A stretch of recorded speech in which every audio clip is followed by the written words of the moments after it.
Hello, thank you for joining me. In this short video, I'm going to run through the wound healing protocol, which can be used for scratch assays. Now, protocols are found on the Count Size tab, so I'm going to select that and click on the Protocols button to open the Protocols browser. The protocols are arranged in collections, so here we see the Cell Biology collection, and this is the collection I'm interested in, Cell Biology Advanced. And I want the wound healing assay, so I'm going to click on the Load button for the default protocol. And the protocol loads in the panel on the left. So let's run through the first step, the setup step. So I want to load the demonstration protocol and the demonstration image. So all I have to do is click on the drop-down menu and click Load Demo. And there you see the demo image opens automatically. Now, in order to set up the protocol, I select Interactive Mode. And the first thing I do is click on the Sync button. This ensures that the channels in the image match the channels in the protocol. We can click on the next step, and we can go through step 2, in which we segment the area of the scratch. So this is done using Smart Segmentation by default. And here I've just clicked the Clear button so that I can add my own reference object. So first I select an object of the scratch, and then the background area, which is the area where there are cells. And I've selected 2 areas here, and I think that looks pretty good. And we can see that Image Pro is able to segment out the scratch area. So now I can move on to the next step, which is where we configure how we display the results. Here we can choose to show a report or an Excel file. I really like the section in which I get to configure the data collector, which is where we see most of our results. And by default, this shows only the graph.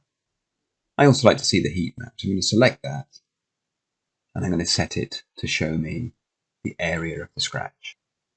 That starts at 100%, so that's what we measure everything else relative to. Here on the right, you can see that the graph is already set correctly. I'm going to click the Read button so my changes are saved with the protocol, and I'm also going to save the protocol. And click Finish. I think it's prudent when configuring a scratch assay to check your settings on another time point. So I've selected another time point, and I'm going to run through the protocol again in interactive mode. And as you can see, we still segment out the scratch area accurately, so I'm comfortable that the assay is going to work on the whole sequence. So I can again click Finish, and now I can deselect interactive mode. And now when I click Run Selected, we're going to run the protocol against all of the time points in the sequence. We can see the progress bar on the left, that happens nice and quickly. And there we can see in the graph on the right, the wound area plotted against time.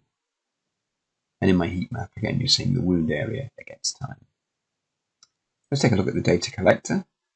There are lots of useful measurements made: wound area, the wound width in micrometers, the area rate, the edge rate, and the time to 50%. And you can see I've got a snapshot for each one of these time points. If you right-click on a snapshot, you see a context menu, which is a really useful feature, Extract Movie. This will make a movie of your snapshots, including your overlay, so you can see exactly the area that's been segmented out for each time point.